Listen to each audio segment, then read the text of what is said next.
And then we're live.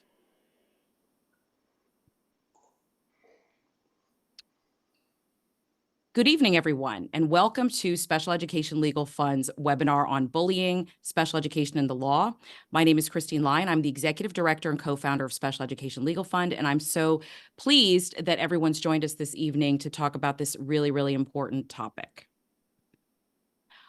Before we begin, I would like to say a special thanks to our 2024 class of corporate sponsors, headed up by Eagle Hill School and WellSpire Advisors at the Platinum level, Winston Preparatory School at the Gold level, and our silver sponsors, Fusion Academy, Villa Maria School, Chapel Haven Schliefer Center, and American School for the Deaf. We also would be remiss if we did not mention our bronze level sponsors, the Spire School and the Pinnacle School in Stamford, Connecticut. Thank you to all of our corporate sponsors who make so much of what we do possible.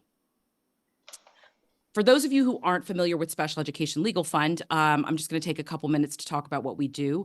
We are a nonprofit organization that was founded in 2018 to provide resources, knowledge, and support to families in need with children in the special education system.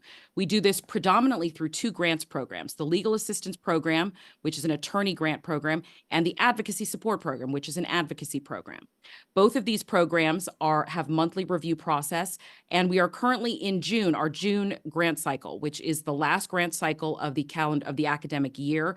Applications for this grant cycle are due on June 15th, and we will have interviews that end on June 22nd, with applicants to be notified at the end of that month. The Legal Assistance Program, as I may have said before, or some of you may know, provides families who qualify with $6,000 in legal support from a qualified special education attorney. The Advocacy Support Program is $1,000 of support from a qualified non-attorney special education advocate.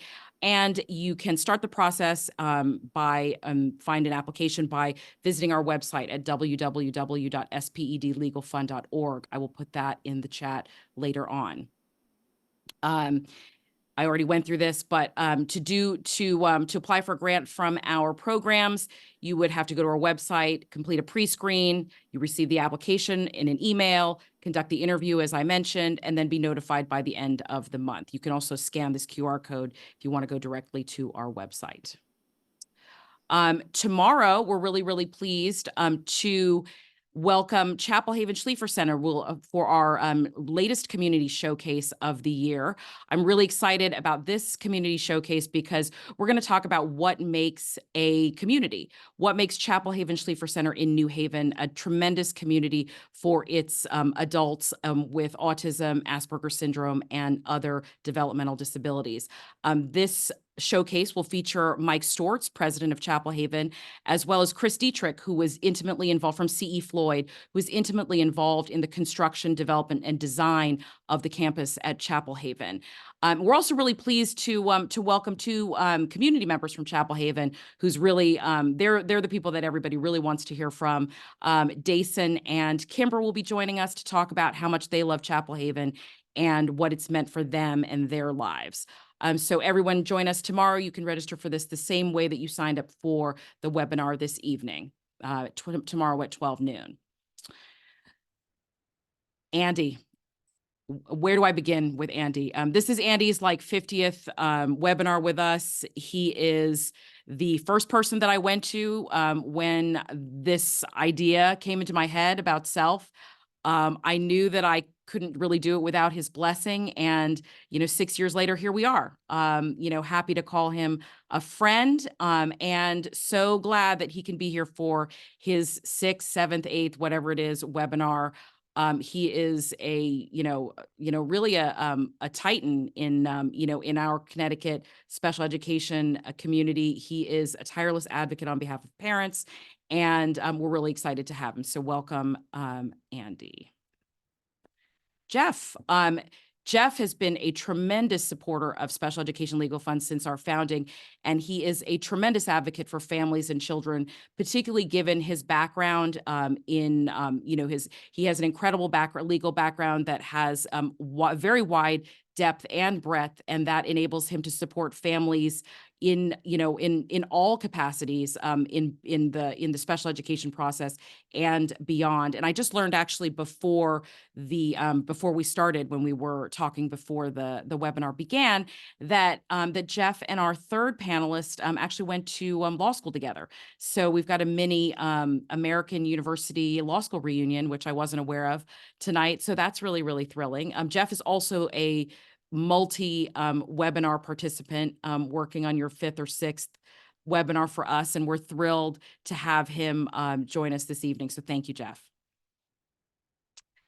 And finally, Steven Hernandez is joining us this evening from ConnCAN. And I am really excited to have you join us to talk about, really your legislative experience, your legislative knowledge, and your deep knowledge of, what children and students in the state of Connecticut need.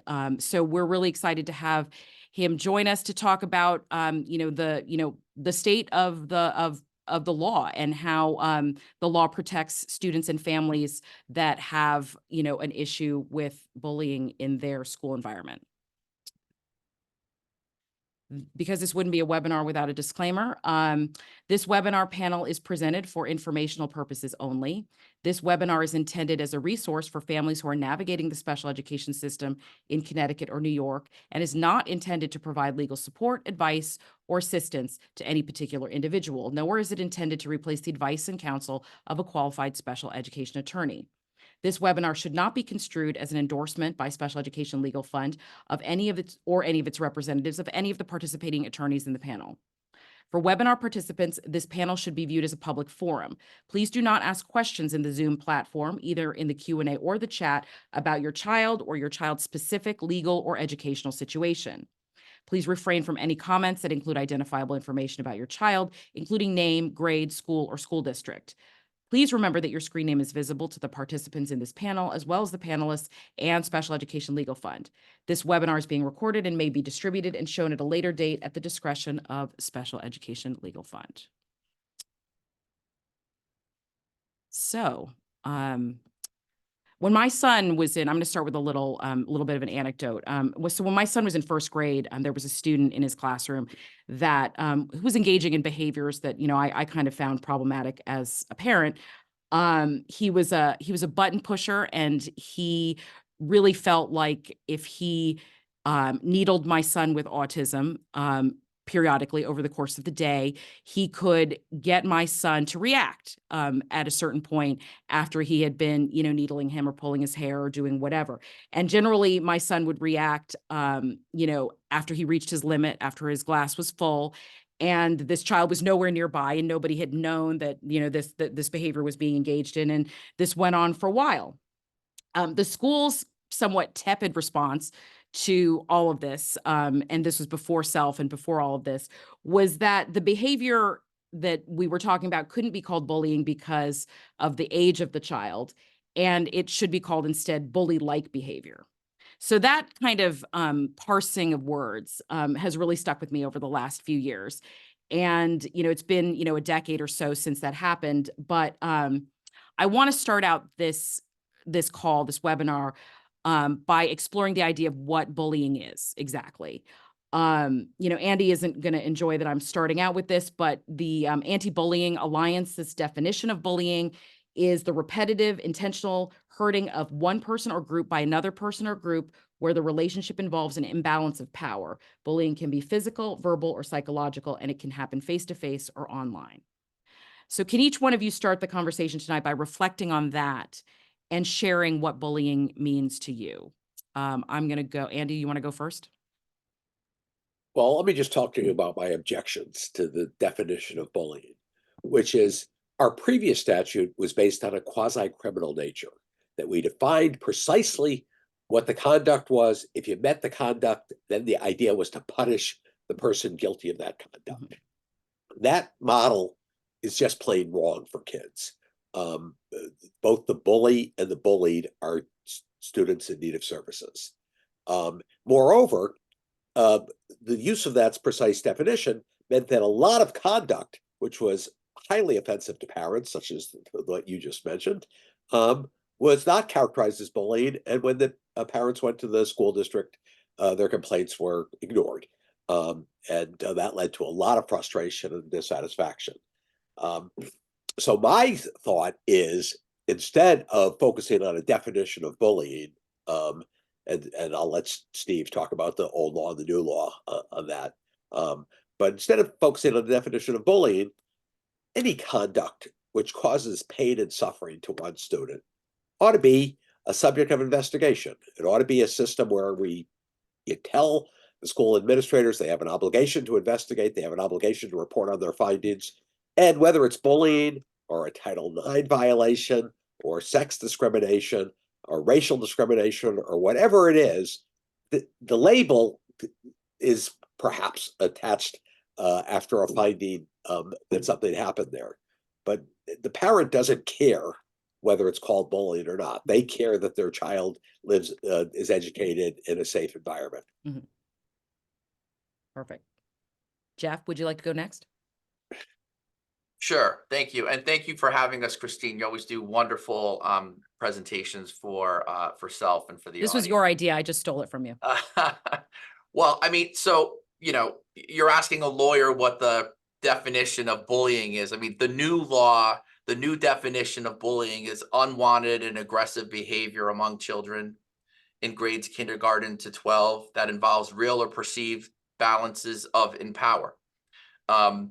The older law was, the previous law was a little less foggy than this one is. Not that this one is clear either. But it also explains that the new law establishes a term called challenging behavior. And challenging behavior, which we know in special education terminology, is behavior that negatively can impact someone's access to getting a free, appropriate public education. So that's kind of definitionally what it is. And I know Steve is much more knowledgeable and expanding on this than I am. I often tell parents that bullying has to amount to more than a mean-spirited act. And if it's culminating where a child's manifesting some type of emotion or anxiety or school refusal, or it's causing them to not feel like they are being educated in a safe environment, then a bullying referral should certainly be made so that it can be more appropriately investigated. And then, like Andy said, whether it amounts to bullying or not, or it amounts to something else under Title IX or disciplinary, restorative, or special education, is then something that should be examined. Great, thank you. And Steve? Well, thank you, and thank you for everything that you do as well in your organization.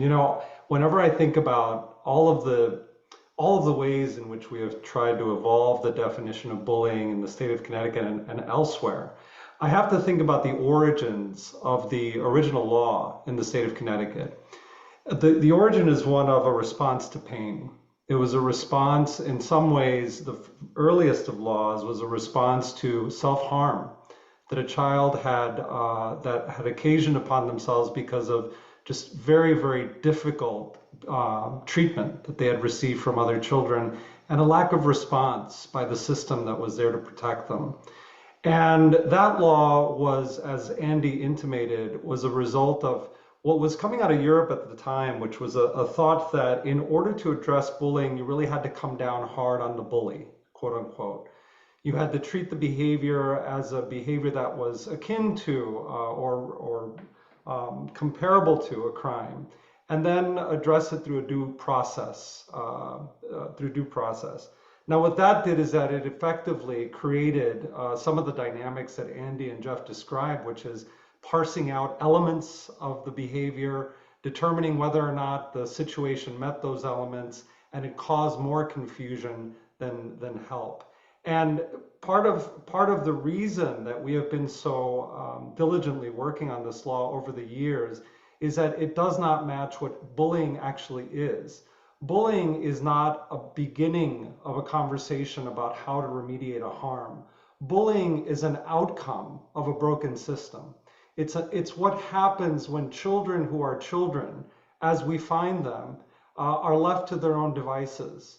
And when there isn't a system in place to protect children from each other and from what they may encounter day to day, then children are going to do what children do. They're going to push, as you said earlier, they're going to push those buttons, they're going to test each other, and they are going to find harm throughout their day. And what's problematic with the way in which we have defined bullying and addressed bullying is that we have created quasi-criminals out of children who behave in particular ways, and we have created victims out of children who are treated in particular ways, and that's where the conversation begins and ends, rather than finding ways to actually address behavior that may be typical to children, but also behavior that needs to be addressed by adults in a way that is both restorative, remediative, and protective of the environment in which children find themselves. Thank you, Steve. I think that actually, all three of our panelists have mentioned the law, the previous and the existing. So, I'd love it if you could take some time to talk and apologies as I, scroll backwards through your presentation. To talk a little bit about the presentation you shared with me today about the school climate, Public Act 23-167. Would you mind doing that? And I will, scroll forward in this presentation, according to how you would like. So thank you for this. So much of this work was done while I was the executive director of the commission that you see in front of you, and special thanks to TJ Nuccio for creating this slideshow in collaboration with the Collaborative on Social and Emotional Skills Building for the state of Connecticut. Andy is a member of that collaborative, and a lot of the work that I'm describing is a result of the work of the collaborative over the years to try and unwind our current law and really access some of the most recent science on not only behavioral science, interventive science, but also the skills building, the relational skills building that is so critical for us to be able to work together, build together, and resolve problems together, especially relational problems. So if, I figure we could go through the slide, and I'll just give you some of the touch points of how it is that we've tried to address some of those early fundamental flaws in the way that our bullying law was written. And we're not unique in the state of Connecticut. You can find iterations of that law all over the country. New Jersey has one of the most draconian laws in the country, very similar to what our old law used to be. And what's interesting is that really what we tried to do, and Jeff, you intimated this earlier, there is no law that's going to fully address the full range of psychosocial dynamics that are happening between children and adults, the things that are visited upon children, whether it be harm, whether it be threat. And sometimes what we realize is that the one particular aspect of the law isn't enough. You may have to access the civil rights that are available to children, criminal rights that are available in the space, depending on the severity and the conditions of the behavior and the act. What we tried to do with our law is actually turn it on its head, take it from a due process law, what happens when something happens, and really create a teaching model through the law, a preventive interventive model that says, how do you create the conditions for positive school climates that reduce incidents of bullying and actually empower the adults in the space to respond in ways that are both restorative and also remediating if necessary, and also brings consequences, as we say, that are consequential for when there is behavior that hurts another. And the teachers unions reminded us through this whole conversation that it's not just about kids, it's also about how adults treat each other and how adults are modeling behavior in the educational environment. So you're talking about creating a climate that is not conducive to the sort of behavior that that results in the outcome of bullying, basically. That's right. And That's going beyond, sort of a punitive model and saying like, this is bad, we're going to punish you, and going to sort of the very roots of it, which is like, how supportive are we as a community of, teachers, faculty, and students? That's it. Perfect. That's it exactly. Yeah, if we could go on to the next. Absolutely. So firstly, one of the first things that we did is that in the state of Connecticut, we took a national model that was a National Collaborative on Social and Emotional Learning, which had advised us at the time to actually create a statewide collaborative on social and emotional skills building and anti-bullying. Now, the reason that's important is because whatever policy it is that we create related to bullying has to be relational, and it has to be created through a relational understanding of what it is that we're trying to achieve in any environment, and the academic environment included, and how it is that people working together actually make space safer for young people, and people working together can help us be accountable in ways that are pro-social and positive. We're building on mistakes. We are building on sort of our understanding of what we want to achieve together so that we actually do better. So that's the foundation of the collaborative. It's why the collaborative was founded. And so much of the work we've seen over the years has been through the efforts of who's on the collaborative. We have the teachers union. We have representatives of people who work, adults who work in the educational space. We have lawyers, we have parent organizations, we have inside and outside government, we have private concerns. Anybody who is interested in the day of the child is really around the table of the collaborative. And that ways, much to some people's chagrin, it's a large it's unwieldy sometimes, but it's that din in the room, I think, that has brought some of the best, most dynamic conversations to the question of how is it that we create positive school climates. So if we could go to the next slide. And what's interesting, we're going through, you're seeing here some of the elements that are in the new law. And part of what we did, as I said, with the law is that we flipped it on its head. We made it so that districts actually had the tools at hand, both inside and outside the school, to create positive school climates. So one of the things that was interesting that we did is we said, look, you've got a couple of years to implement this new law, which is really honing in on restorative practices, honing in on prevention. But if you are able and willing, because we have so many best practices that are happening around our state, if you're ready to start implementing, then you can start implementing immediately. And what that meant was that you could resolve yourself as a district to start implementing these new practices and really absolve yourself from the previous law. It's a way to expedite some of these better practices that we've learned are in some of our districts that are either better resourced or have great training are already happening. I can't tell you that there's a district that is an absolute model because there are always dynamics that are at play. But one thing that has rung true through the districts that we have seen that are doing better when it comes to creating positive school climates is one, adults in the space that are committed and are not only to creating those climates, but actually engaging young people and being agents of that change, but also young people who are engaged and communities that are engaged and connected in the work. It's a whole school approach, which was really dynamic in some of the districts that we saw were really having more success. Some had so much success that they had gotten rid of their in-school suspension rooms, or it really reduced them and really created other more positive spaces for kids to be in. Yeah.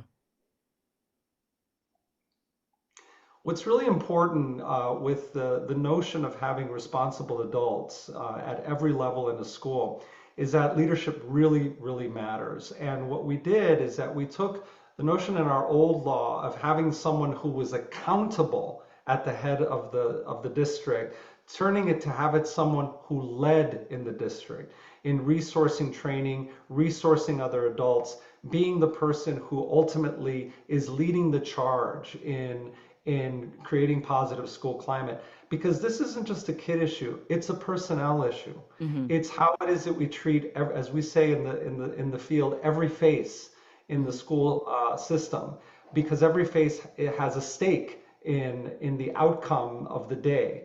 And so having a school climate coordinator, in this case, the superintendent, was so critically important, or someone trusted that was appointed by the superintendent. We also wanted to make sure that whomever was appointed by the superintendent to serve in their stead had to have similar training when it came to understanding how it is that leadership empowers positive school climate. So we included that in the law as well.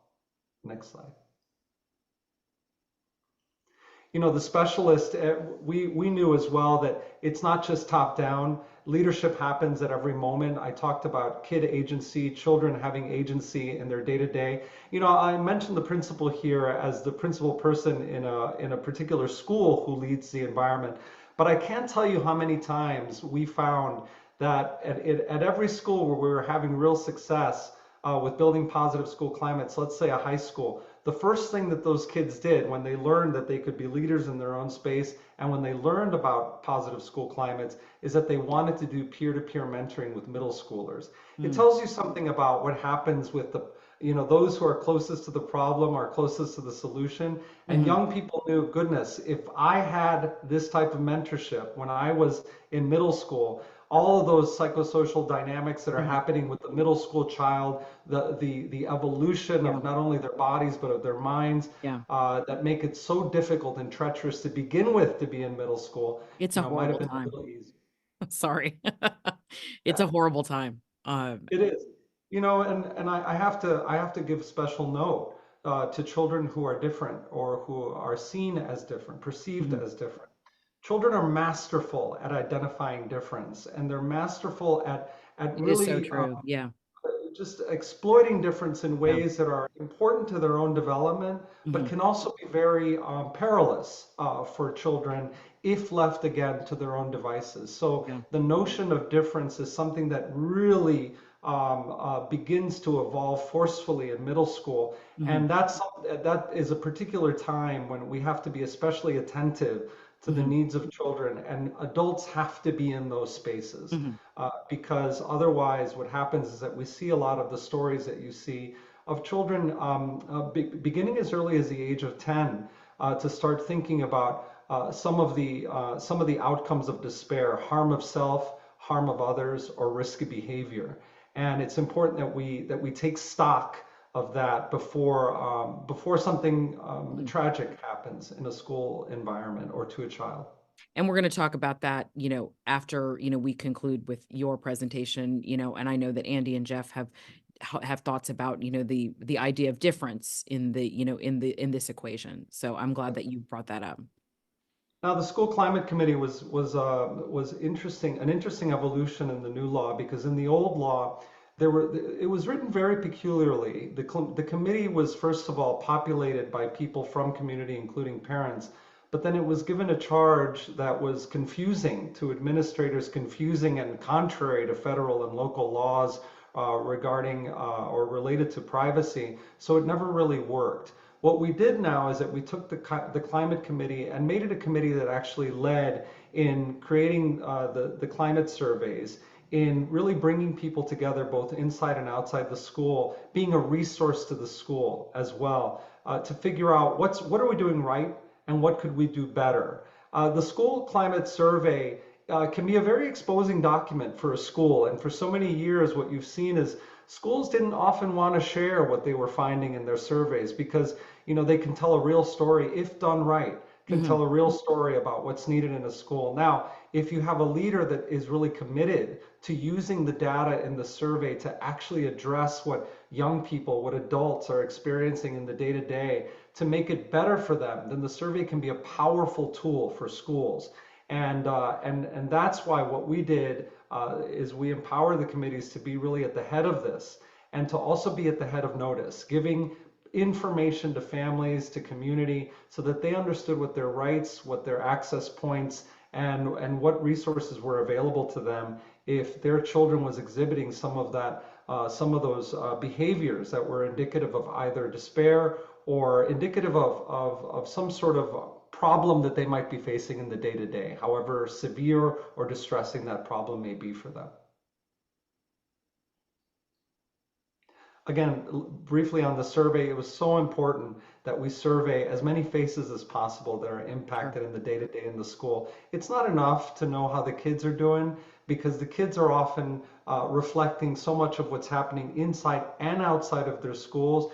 And then you have to meet children where they are. A survey of all children is important. A law and policies that cover all children are important, certainly.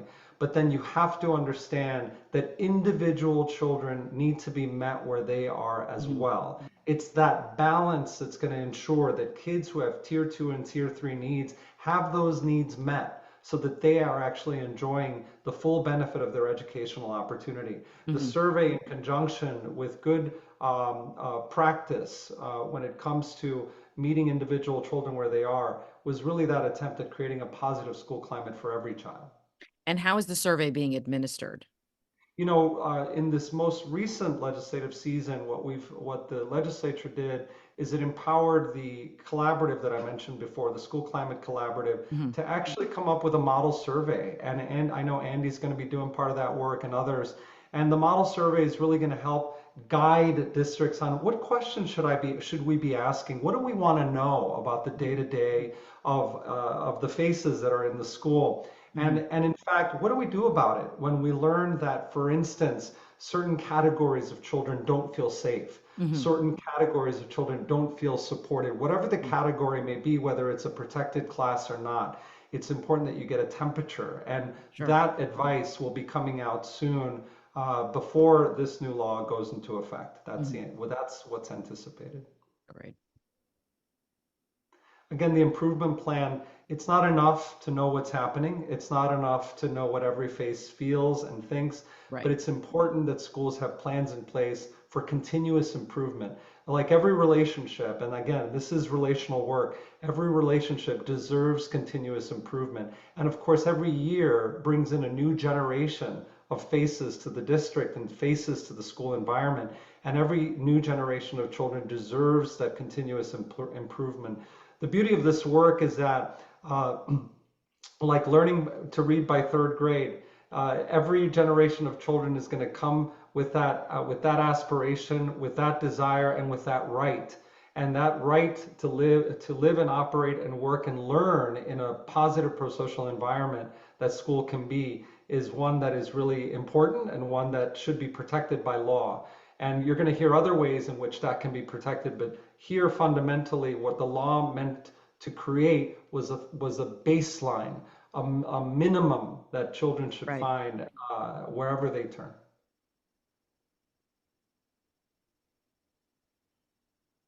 Training critical, and especially when it comes to the adults in the space. What can we expect? What can I do? You know, how frustrating is it when an adult never got the training about social and emotional skills building? The fact that those skills develop over time, that there are foundational skills that happen early on in childhood development, in birth to 3, foundational experiences from 3 to kindergarten that children bring with them into the learning environment, early traumas that children may experience that they bring with them as well, situations inside and outside of the schoolhouse that children may be reflecting, and of course the biases, implicit or otherwise, that adults bring into a space about children that are different, that are experiencing tough situations.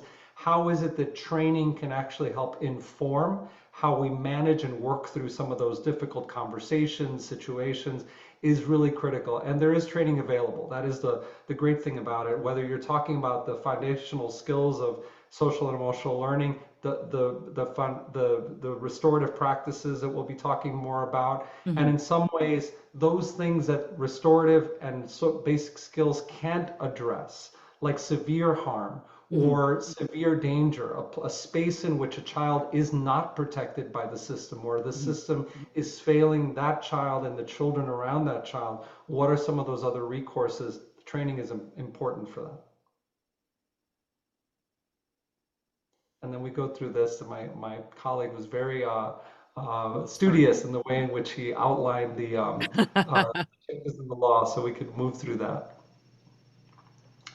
And of course, the School Climate Improvement Plan, you know, what was so powerful about this is that, again, the plan does not exist in a vacuum, and school climate improvement does not exist in a vacuum. There is a spectrum of situations that a school may face on a day-to-day. Connecticut is no stranger to some of the most tragic experiences that children can experience in a school setting, but also some of the most beautiful, including the response to some of those tragic experiences. I'll mention Sandy Hook because that comes to mind. One of the early experiences that I had as a policy person here in Connecticut, that beautiful response of children and community that express themselves in the arts, they express themselves in spoken word and music, all as a result of how it is that they wanted to talk about and express all of that they had felt. All that is to say that children are incredibly resilient.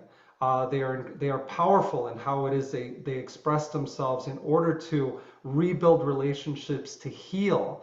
But it's incredibly important that adults create the conditions for that. Whether it is the calamities that we face as a state or the very difficult situations that children may face on a day-to-day basis, for whom that situation means the entire world. We can't forget that. For a child, one thing that may seem small to us could mean they're everything, and it's important to meet them where they are. And this is great. So we end here because, firstly, there is the email for my good colleague, Thomas Nuccio, who is now leading this work at the Commission. And what comes next, again, continuous improvement. And you're going to hear, I hope we're going to hear some of the existing and continuing problems with what happens when you try to address what is something as complicated as human relationships and human positive experience and negative experience with a law, which is necessarily a point in time response to situation. Again, I always hope that our laws can be as nimble and dynamic and experience-based as some of the best things in life are. I wish that were true, but I'll leave it to the others to respond to how it is that sometimes even our laws can fail us. Thank you for that, really thoughtful and thoughtful exploration of, of where we are today in terms of the legislative backdrop for this, this problem. And also thank you for, for framing it in such a, in such a careful way. It's really, I think for me, it's eye-opening to think about the whole community as being the solution for, these what we consider to be isolated problems in, between children. So that's really, really helpful. Now that we've talked about, how it's going to be, maybe we can talk a little bit about, the way it was, the way it was, the law that preceded this law. I just want to supplement a couple things Steve said. Perfect. He did not stress the standard bullying complaint form, which is a major innovation, and it's really not a bullying complaint form. It's a form that parents or students or other adults can fill out that talk about an instance or a behavior which is causing trouble. It's standard form and a requirement that the school administration look into it and report back on it.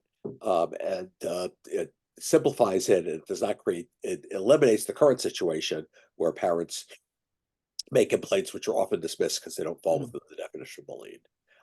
It's put out there for districts to accept or not to accept, but that's one thing. Second, which we'll talk about later, is restorative practices. It is far better for the students who are in an antagonistic relationship to talk it out if they can, if they're able to, in order to restore a relationship, than to have a system where you basically throw one kid out of school. That's an important addition here. And then two other things I want to mention. I don't think we put enough stress on building resilience among kids. And the old bullying law, sort of created this safe space for snowflakes, as I like to call it, and did not encourage, in fact, discouraged resilience, because the belief was you gained some level of special status if you were bullied, and that should be gone under this. And finally, I want to say that the legislature has focused on both this notion of celebrating diversity, of not only tolerating but celebrating diversity, has expressed itself in two new task forces. One on civics and media literacy, which the idea is the fundamental purpose of our schools, in my mind, is to create the citizens of tomorrow. And citizenship involves being able to listen to views you don't agree with, be able to work together with somebody to create an outcome, even if you're coming from different starting places. And that's what I hope a civics curriculum will look like. Media literacy is obviously critical for uh, kids, all of us, not believing what we see on the internet. Mhm. Um, uh, and then the other task force is on the effect of hate speech on kids, which really overlaps with the civics one. Um, uh, you know, the line between hate speech based on race or ethnicity or sexual preference or gender or whatever, and bullying. I mean, there's a huge overlap, and the old Mhm. definition included all those terms Sure. in there. Uh, that is, an area of real work. Uh, and what we have to do is, in a lot of cases, we have to get kids to reject what they hear at home um, about other people being not really human, not being worthy. Um, Mhm.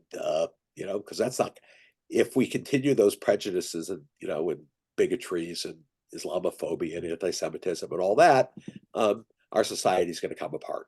And it's really critical that society comes together. And so this is all a piece: social emotional learning, bullying, hate speech, civics education is all part of the same thing. And it's all about what schools need to do to to maintain and perpetuate and grow a civil society in America. Mhm. So a couple things, right? You get three different lawyers, you get three different opinions, Always. right? Uh, First, the bullying complaint form, I think, is great that it's now a thing. It's now the law. It's supposed to be on every school district website, readily accessible. It isn't.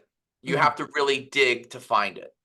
Um, my opinion is that what I see is a school district administrator is not going to proactively recommend to a parent that's in crisis that their child's being bullied to actually fill it out.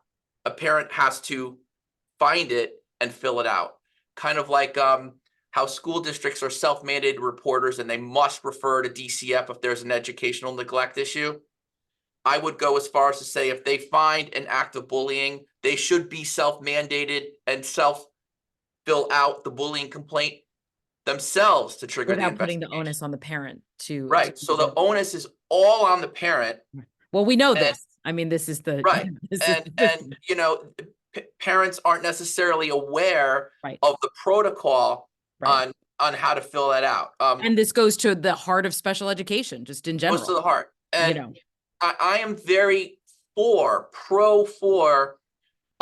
the restorative process. In elementary schools, they call it kind of a collaborative circle or restorative process. The problem, though, is that only takes you so far. In the situations where we see Mhm. bullying, it's like a victim going to therapy with their assaulter. Like Mhm. the last thing you want your kid who's been traumatized by a bullier who needs interventions themselves is to then try to sort it out in a Well, kumbaya moment when they're just being re-traumatized all over again.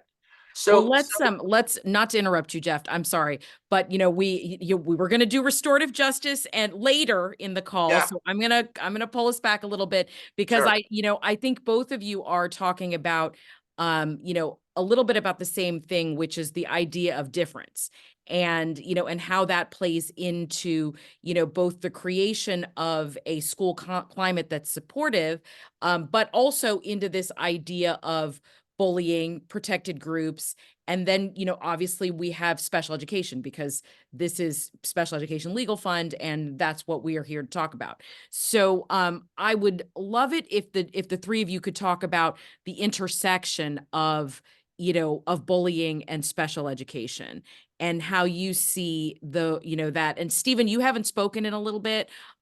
So, maybe you could start off with that and then Jeff and Andy can chime in. What's interesting is that we have federal and state laws that protect children with special needs. And in a lot of ways, they either have to do with access, they have to do with discrimination, with resourcing. So there are different laws that come in play. And to Jeff's point earlier, often what happens when you look at the various laws that are available to address a particular situation, the leader that is not a great leader, I'll just call it out that way, a leader who's not a great leader is going to do the least common denominator to bring less attention to either their own lack of leadership or to problems that may be happening in a school, or to hone in the response to the situation rather than the system around the situation. And what I worry is that for so long, our administrators have hidden behind our anti-bullying law by saying, well, you know what, this happened only once, so it's not bullying. Or, you know, it didn't meet this particular requirement, right? And when you wrap Because they would yourself parse the up, words and be like, it That's right. doesn't, you know, it doesn't fit this word, so it's not this.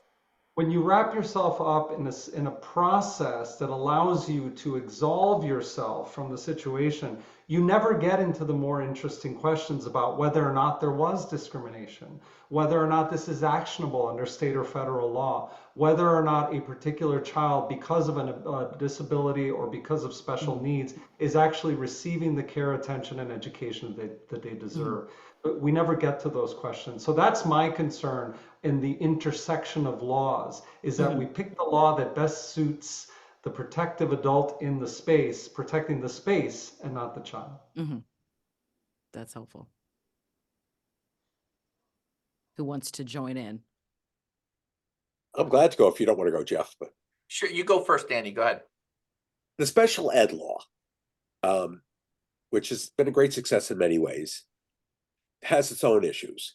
It is a pathology-based law, and it's a failure-based law.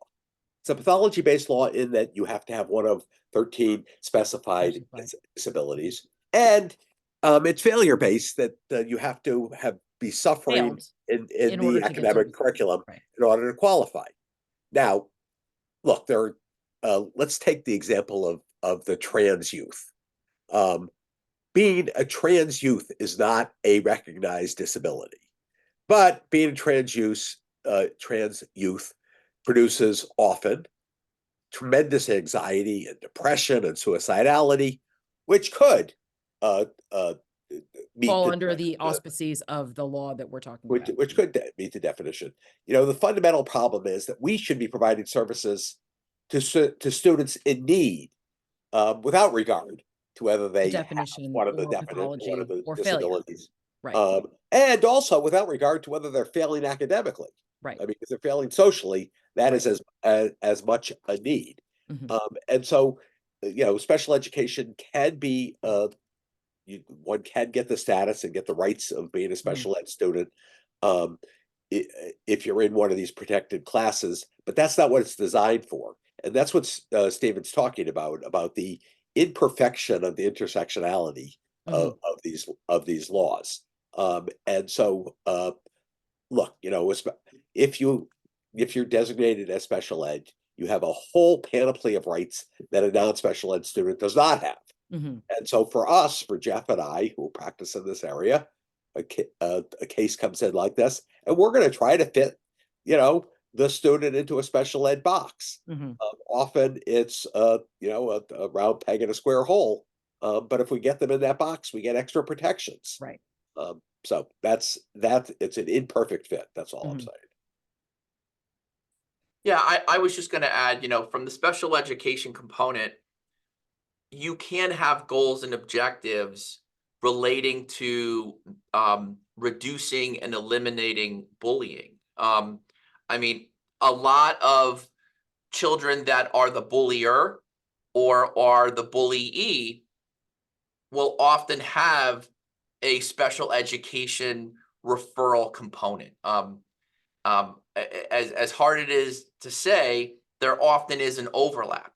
And you have to be open to that potential overlap so that we're teaching kids that may be vulnerable to being a bully or being the victim of bullying to educate them on the ways to prevent it, right? And that's where this restorative practice is so critically important if it's done effectively. I mean, in my practice, we probably do not accept over 50% of the bullying inquiries that we receive during the school year, because it's really, as Steven's mentioned, it's really the leader's job at a school district level to sort it out. The problem is, if it's not sorted out at that level, Right. it really becomes difficult. Right. I mean, where I see bullying is, is in, in the cases that we see is reflective of an environment not being supportive of a child, Right. and then the child's inability to, to function effectively in that environment, whether it be academically, socially, or, behaviorally, and then being targeted. I don't know if that's the right word, but then being targeted because of that difference. That's how I see those cases. That's how they come to me in any case. I mean, you all are different. You're on the front lines. And so you would have opportunity to see more of those cases where, the family's coming to you and feeling like whatever is happening at the school level is not sufficient for them to make their child safe. So I was wondering, I mean, this is a live conversation, so, I'm not ticking off my list of questions, but I was wondering if you and, Jeff and Andy could talk about some of the cases that some of the cases, the situations that you've seen recently, and, how they have changed over the last 5 years, 6 years, whatever. Well, I can say, I can say that the two biggest categories, and I'm sure this is true for Jeff, of cases are bullying, where the parent is complaining that the school didn't do anything, and exclusionary discipline, where kids are getting kicked out of school. Both are cases of school administrators failing their jobs. Both are cases of school administrators failing. Connecticut is in 4th place in the nation of the most number of expulsions.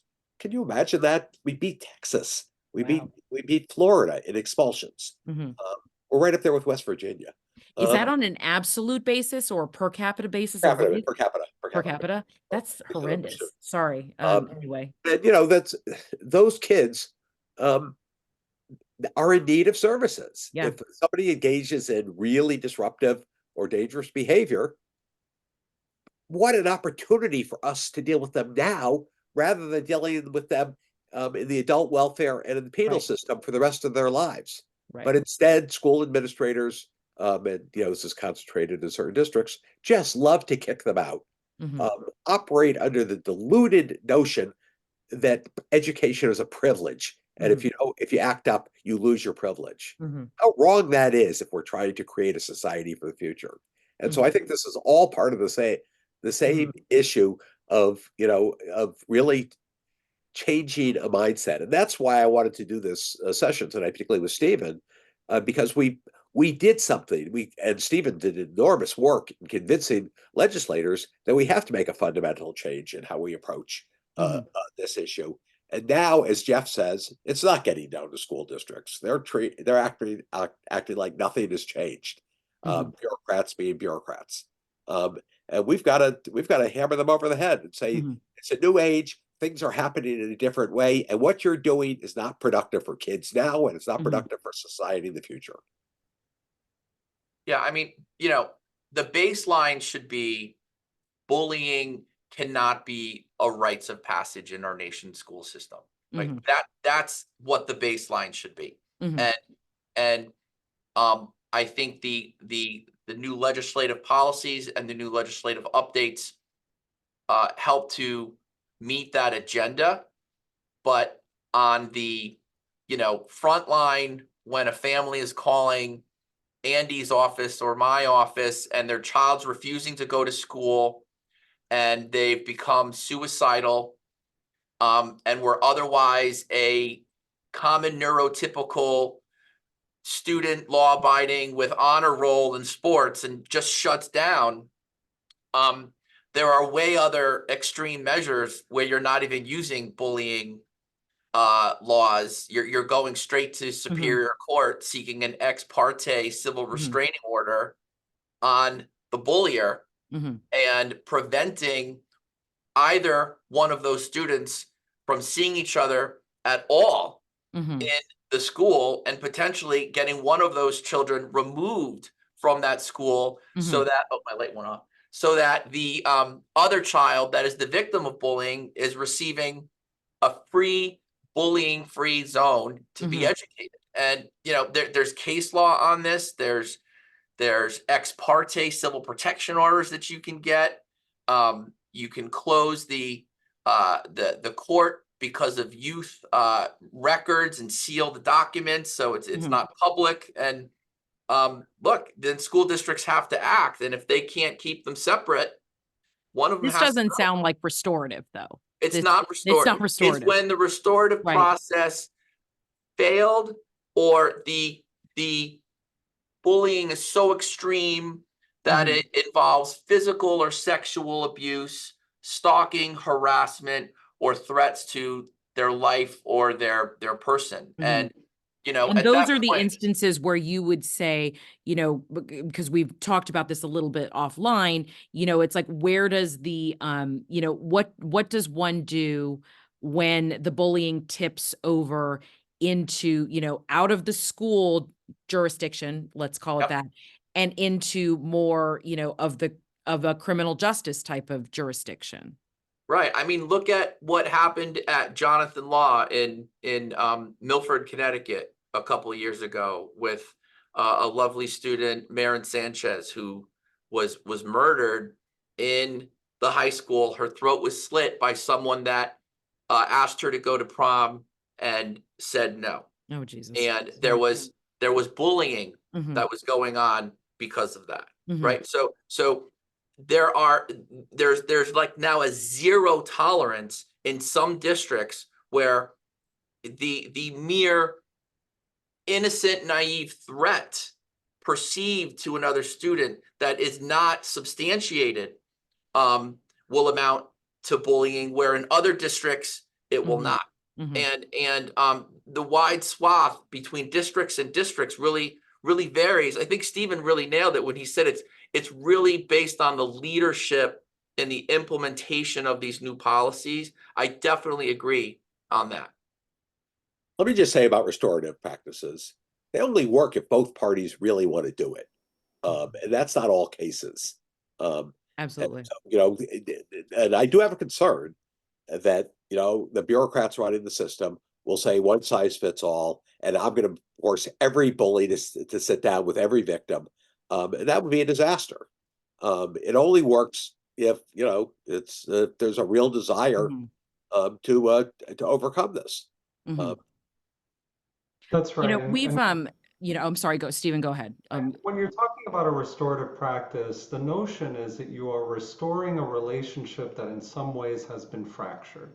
There was a relationship to begin with. Mhm. And that's really critical because in some of the situations that both Jeff and Andy mentioned, you have a situation of an imbalance of power, an imbalance of intent. You have someone who is actually seeking to harm someone. You have behavior, you have aggressive behavior that is escalating over time that can lead to the commission of a crime, that can lead to abuse, so we have to be able to distinguish along the spectrum of activities, behaviors, and circumstances so that we have the appropriate response at the appropriate time. You cannot have a restorative practice in a situation of sexual abuse. You cannot have an anti-bullying law managed a physical assault. Those things don't go together. And, you know, oftentimes we have parents who say, you know, my kid is being bullied, but they told me that, that it's not bullying. And what we find out is that the kid was actually being beaten every day by children, by other children. Mhm. That is not bullying anymore. Those are assaults. Right. And again, we can't hide behind Right. one law in order to not address the consequences of another law. It's critically important that parents, community, and leaders understand what's at stake and what's available to address Mm. particular situations. You know, we've talked about, you know, legislators, obviously. We talked about, you know, teachers, administrators, um, you know, the victims of bullying. We've talked about the perpetrators of bullying. What role do parents have? We haven't talked about parents in this. We started out talking about parents. I started out talking about my experience, with this as a parent. What's a parent's role in this, in this kind of situation? What steps can parents take in this, when their child is being subject to, an environment that, is hurtful to them? Well, I guess I'd say two things. First, for the families, for the parents that are going through raising a child that is the victim of bullying,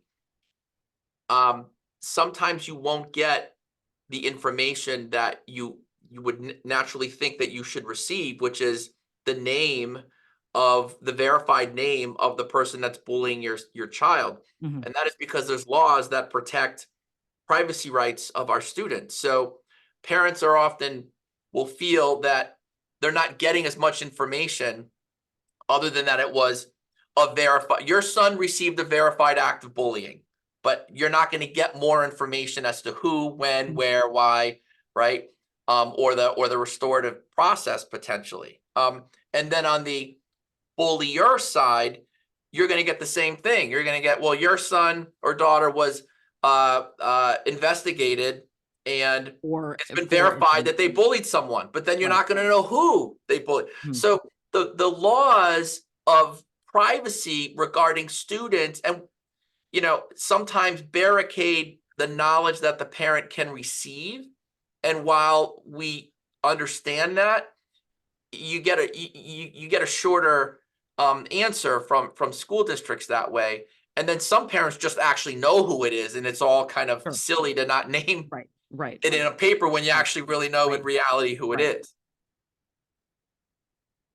You know, those privacy laws that you're describing, Jeff, I can't tell you how frustrating it has been to see administrator after administrator end a conversation with a family that is in distress with, "We're sorry, privacy laws really forbid us from sharing any information on what it is that we did, what we're going to do, or what's at Who it stake." is, when it happened, all Yeah. the stuff. Yeah.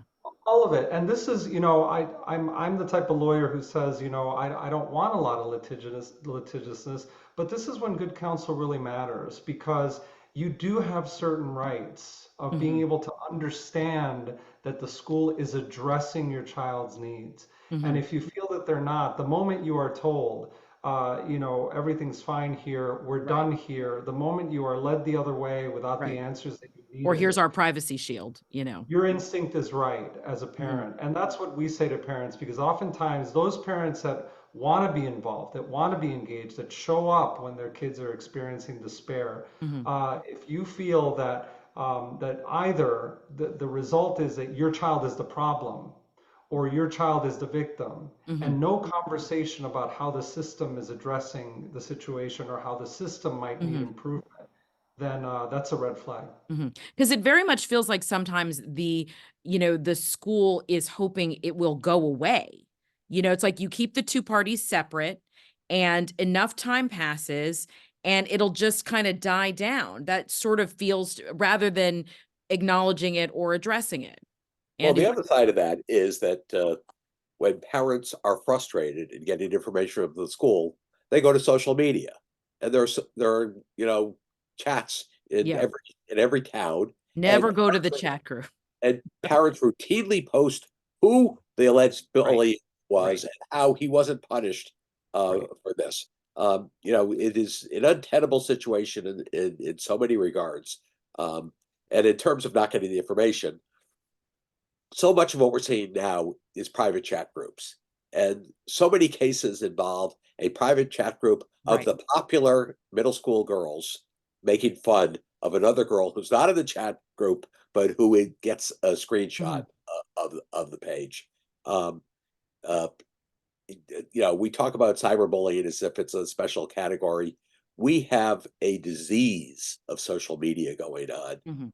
Until we can deal with that in some meaningful way, Mhm. problems of bullying and teen suicide uh, Mhm. are just going to continue to Mhm. grow.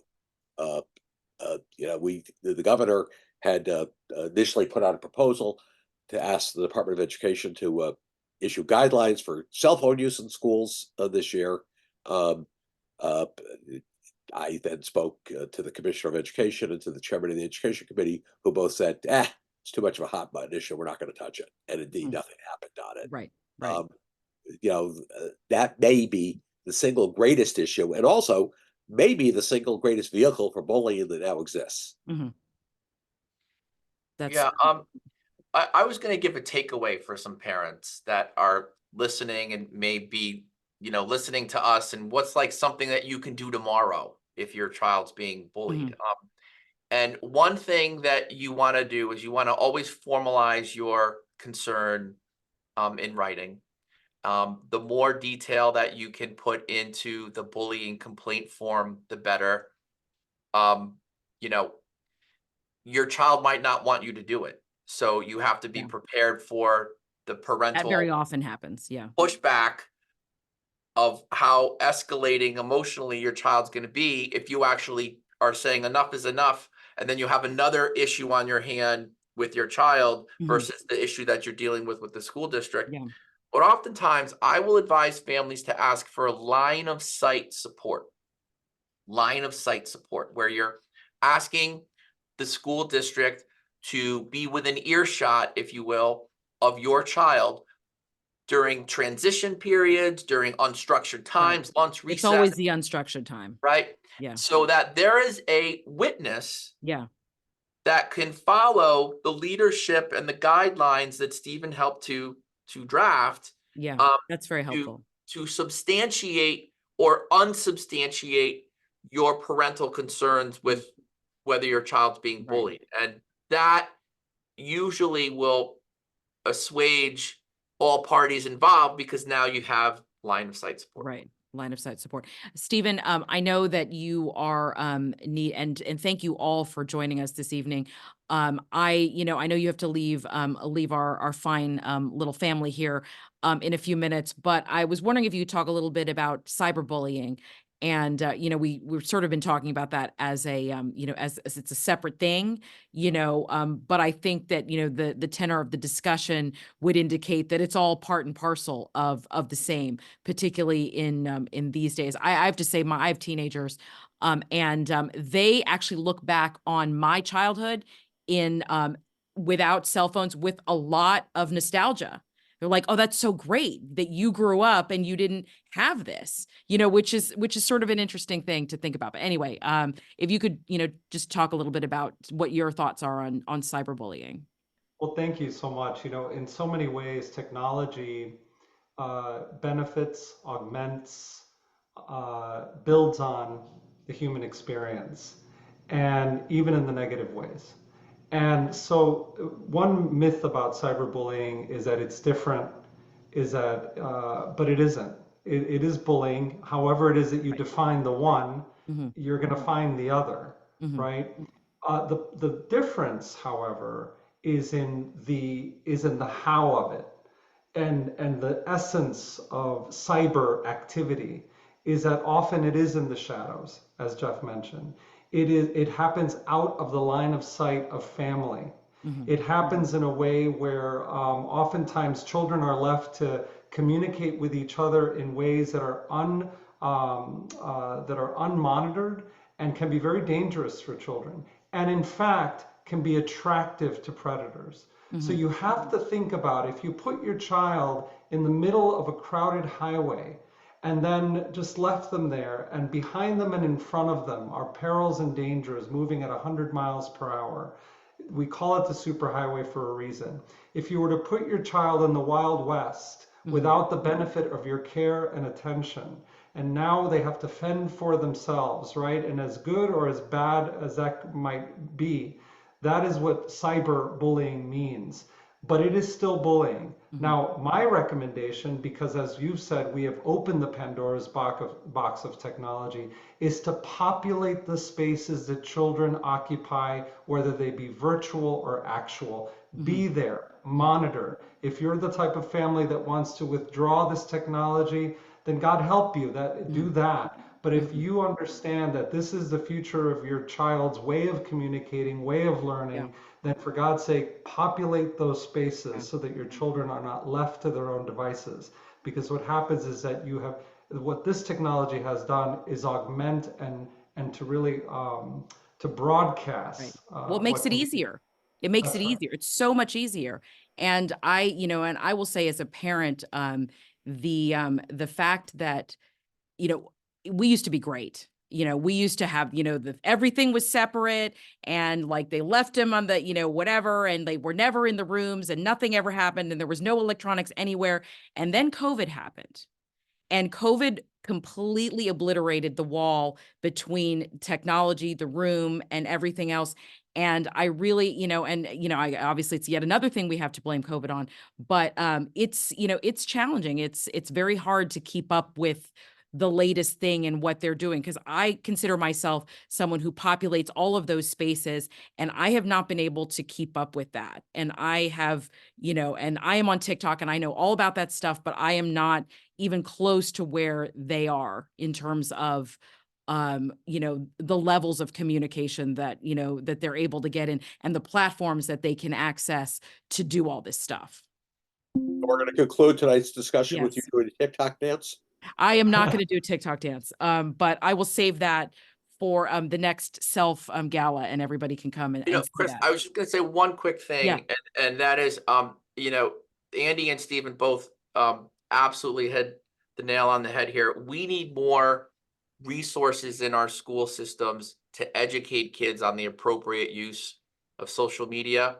Um, if we look at social media as a weapon, right?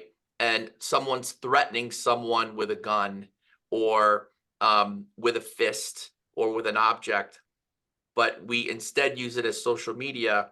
All of these are potential criminal class D felonies because they're tied to a school community. Mhm. And schools can go into lockdown Yeah. a lot with this. Yeah. And it really starts at, if you're going to be the owner of a vehicle, just like you have to have responsibilities, and Yeah. a vehicle can be a weapon, Yeah. a phone and social media can be a weapon. Weapons. And I think we could do more with our school systems in educating on the appropriate use of social media for what it could be greatly used for. Mhm. Um, so Perfect. Well, thank you all so much for joining us. Thank you to all the attendees, Stephen, Jeff, Andy, just absolutely illuminating and fascinating. I know I learn something every time, I learned something every time any one of you opened your mouths tonight. Please join us tomorrow for our community showcase with Chapel Haven Schliefer Center. Thank you so much for being with us this evening, and everyone be well. Good night.